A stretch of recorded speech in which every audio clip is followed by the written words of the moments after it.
하나님 말씀 요한복음 19장 14절에서 22절입니다.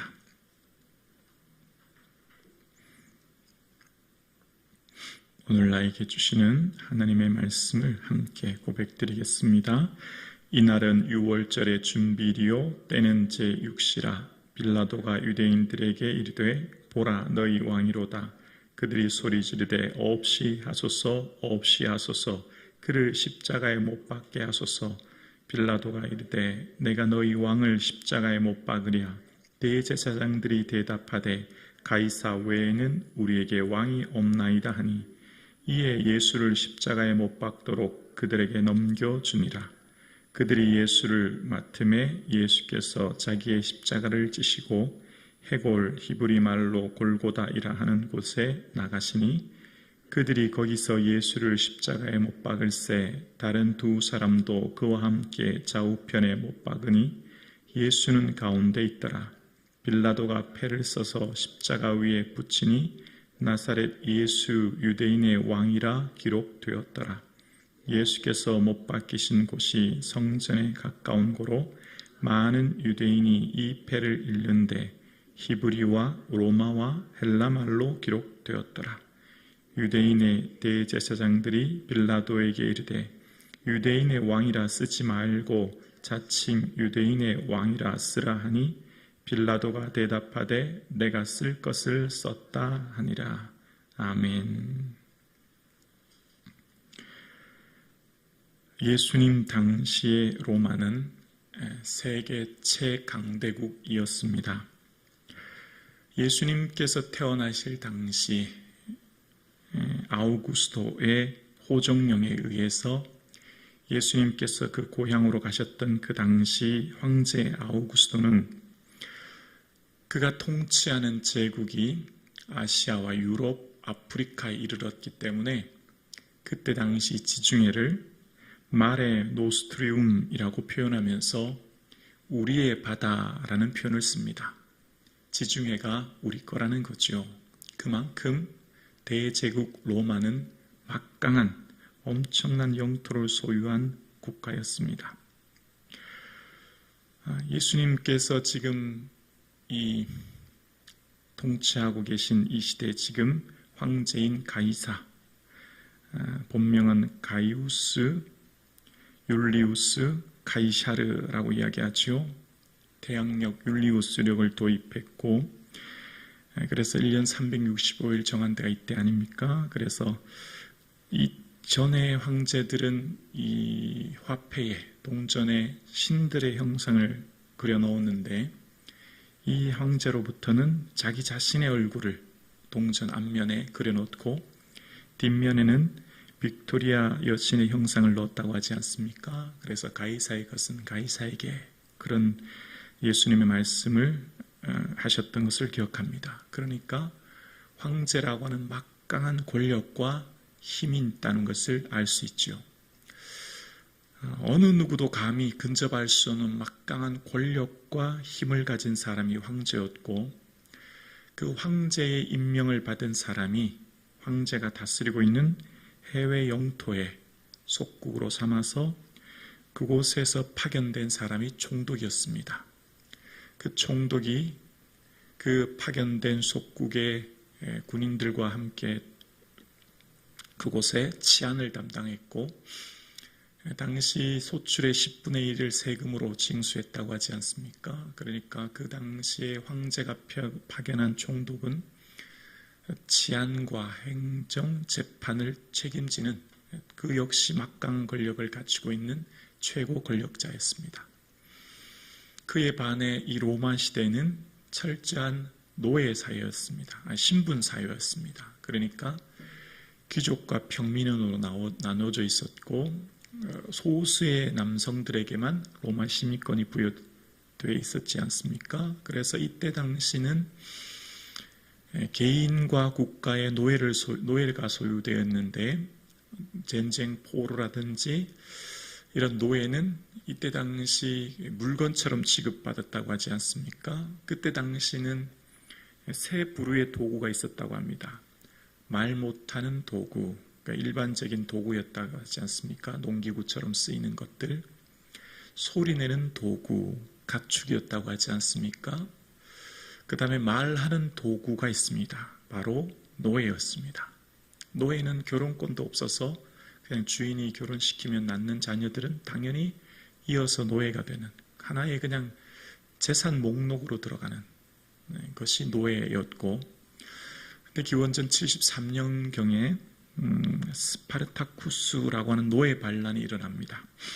폼베이 근처에 있는 베비우스 화산 근처에서 노예와 몰락한 소작농을 중심으로 한 반란이 일어나는데 약 12만 명이 로마에 항거하게 되고 반란이 일어나는데, 그때 로마는 그것을 무자비하게 무력으로 진압하게 되고요.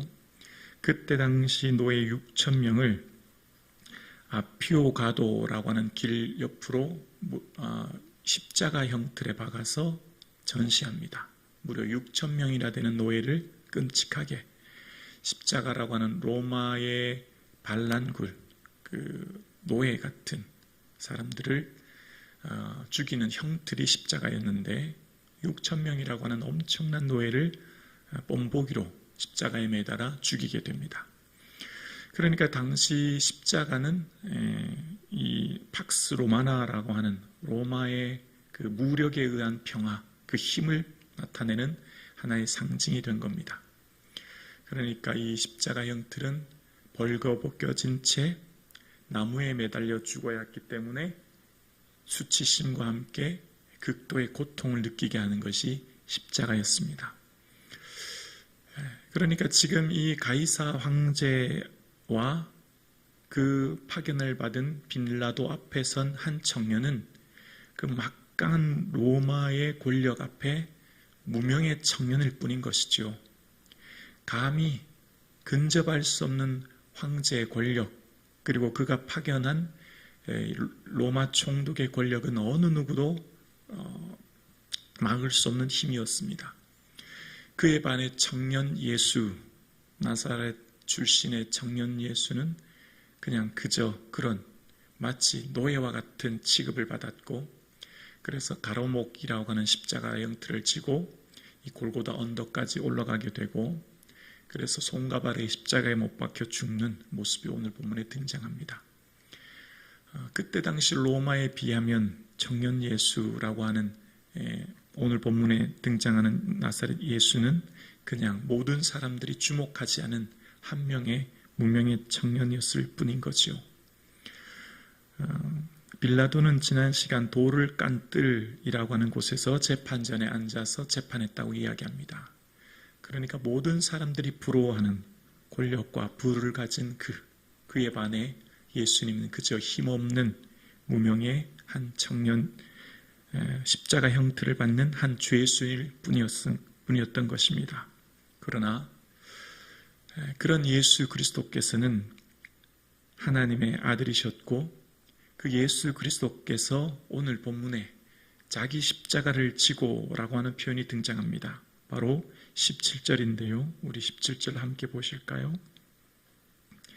그들이 예수를 맡음에 빌라도가 이제 맡게 되었지요. 대제사장들이 이제 로마 총독 빌라도에게 보내게 되고, 그래서 예수께서 어떻게 해요? 자기의 십자가를 지시고 보이십니까? 당시 십자가형을 받는 죄수는 십자가형을 받는 장소까지 십자가 가로목을 직접 손수 끌고 가야만 했던 것을 이야기하는데요. 자기 십자가를 지고라고 하는 표현 속에서 예수님께서 마태복음 16장에 베드로에게 하신 말씀을 우리는 기억합니다. 마태복음 16장 24절에 자기를 부인하고 어떻게 해요? 자기 십자가를 지고 나를 따를 것이니라. 예수님을 따르려면 어떻게 하라고요? 자기 십자가 지고. 베드로에게 하신 말씀인데 바로 제자에게 하신 말씀이지요. 그런데 먼저 앞서 예수님이 오늘 본문에 어떻게 가셨죠? 예수님께서 친히 먼저 모범을 보이신 겁니다. 자기의 십자가를 지시고 노예와 반란군에게 처해지는 무자비한 형틀, 수치와 고통의 상징인 십자가를 주님은 그냥 말로만이 아니라 직접 자기가 십자가를 지셨습니다. 여러분, 예수님은 누구입니까? 하나님의 아들이시요 하나님의 본체 되십니다. 그러면 세상을 어떻게 지으셨죠? 말씀으로 지으셨어요. 말씀으로 지으신 주님께서 그러면 세상을 구원하는 것도 어떻게 해요? 말씀으로 하실 수 있잖아요. 그렇지 않습니까? 말씀으로 창조하셨다면 말씀으로 구원하실 수 있는 것 아니겠습니까? 그냥 한마디 말씀 딱 하면 되는 겁니다. 이 땅에 있는 모든 인류를 구원하시는 것 아주 쉽고 간단합니다. 그런데 이 시대의 가장 비참한 형틀인 십자가를 친히 몸소 자기의 십자가를 어떻게 해요? 지셨습니다. 그리고 그곳에서 죽으셨습니다.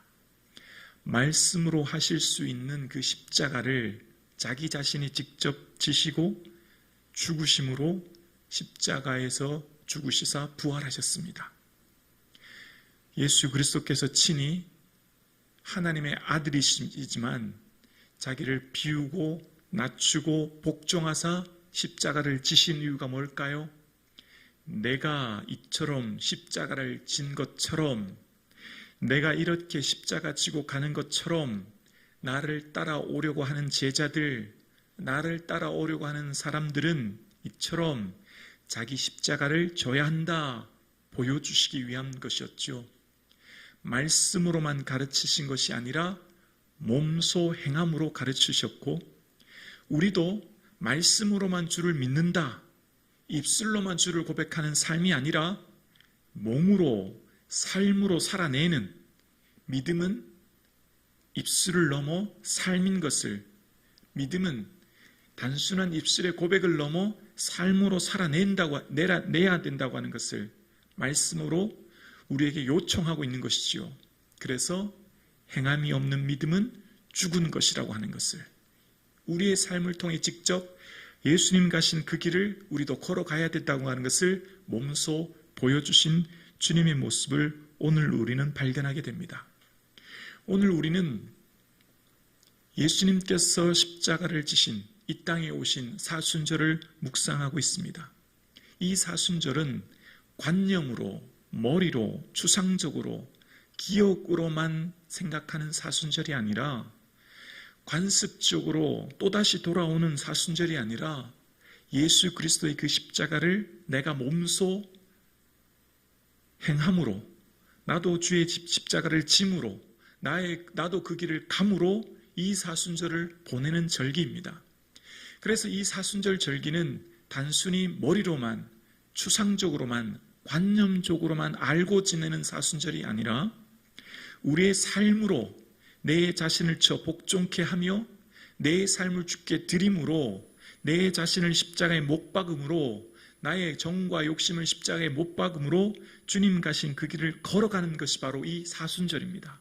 그래서 이 사순절은 나의 삶을 직접 주께 드림으로, 믿음으로 삶을 살아내므로 살아가는 절기가 바로 이 사순절이에요. 그래서 이 사순절을 통해서 자기 십자가를 지시고 직접 가셨던 예수님 본받아 우리도 예수님 가신 그 길을 걸어갈 수 있는 담대한 믿음이 있는 이 시간 될 수 있기를 주님의 이름으로 축원합니다.